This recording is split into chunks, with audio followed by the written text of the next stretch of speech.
Welcome viewer, I am Murugan S. This video tutorial describes, fix phone link app disappeared from Windows 11 installed apps.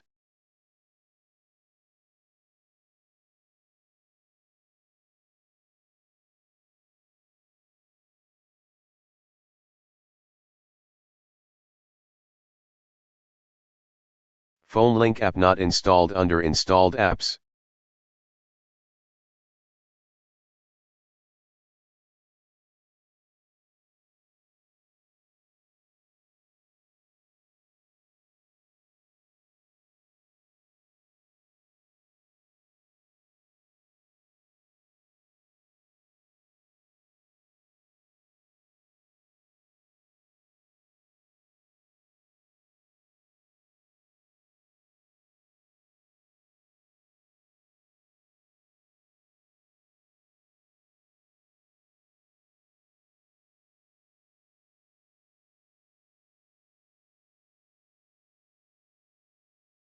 I hope this video tutorial helps to you.